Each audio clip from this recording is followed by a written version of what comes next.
I need to tell everyone that I'm recording us, right? Question. Does everyone see the welcome message? Okay. So, if you don't feel comfortable being recorded, you are free to leave, alright? The door is open. Okay, now. Okay. A contract is an agreement between two minds. If you agree to be here, then that you have signed the unwritten contract. Our minds met and agreed to be in the same platform and be recorded, right? The current question I got was about what tips could you give me if I were to take the Toefl test. Okay, every time I am asked that question, I give this canned answer. Example, if I'm taking the IELTS or if you're taking the IELTS, the first thing I'd ask you is to know the structure of the test. Example, for IELTS, I found that many people go through the exam without even knowing what the rubric is.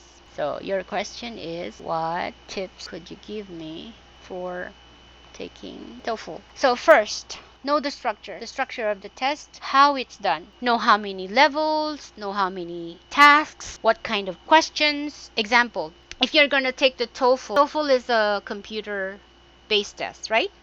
You have to go to the center and then you have to be in a cubicle or in a workstation, where you would be on a headset and then you would be doing the exam right in front of a computer, right? Okay.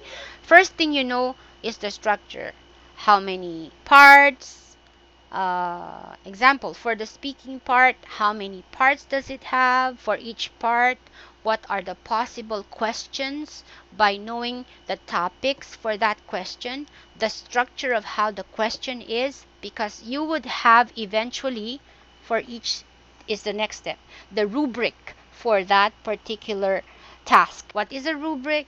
A rubric is a way or a standard that you're being scored against. A criteria. I discovered in my teaching that there are many people who take English tests without even knowing what the rubric for that particular item or category is. Example, people would go, there are like published rubrics for IELTS speaking and listening.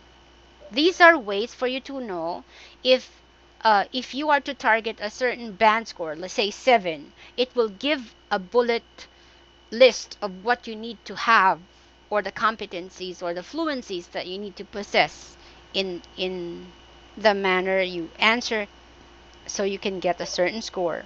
So a rubric is something that you are scored against, the standards that are checked on your responses. And lastly, you have check what you have and you don't have. Because in language, most of the people try to study everything, learn everything. You just have to check what you don't have. That the test requires. Maybe you have like not enough fluency in pronunciation, in spelling, in grammar. Know what you don't have. And lastly, of course, practice. There's no shortcut. Practice. Those are the 4 tips I could give you. I hope I have provided you some answers to your questions. Good? That part is check what you don't have. The structure is how the test is conducted, the format of the test, how the test look like, how the test is being administered. That's the structure, that's the format. How the test is conducted, how the test looks like. Conducted, made.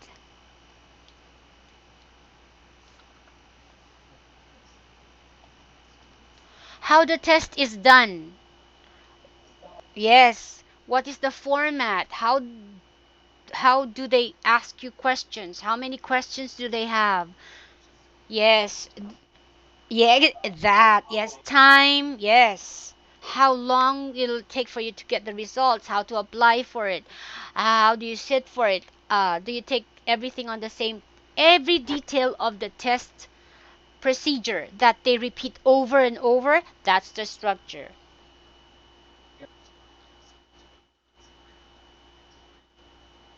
No, no, no.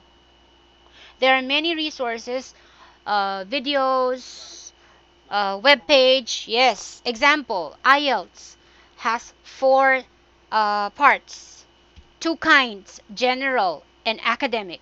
Right?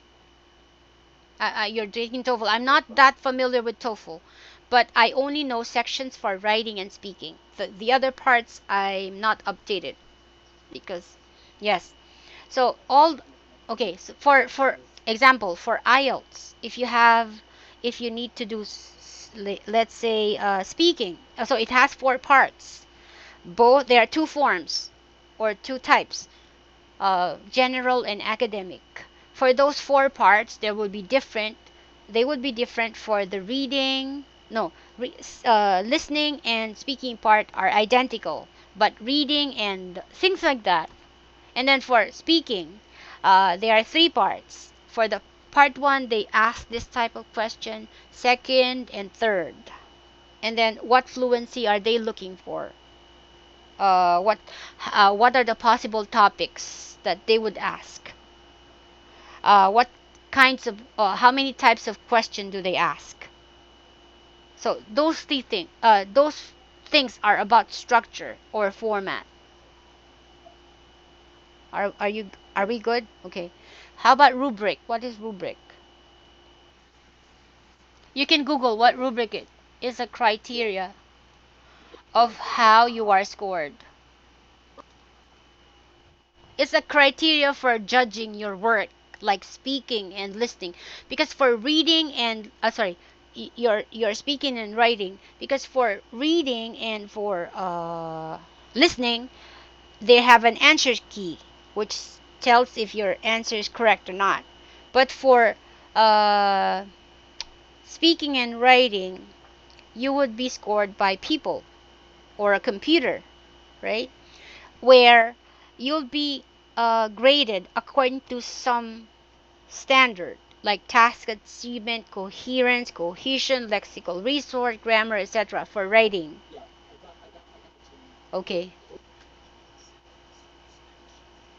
Not instructions. They are a set of grading system. Yes, set of standards that you have to meet in order to get a certain score. Right? Okay. So the next one is the third one.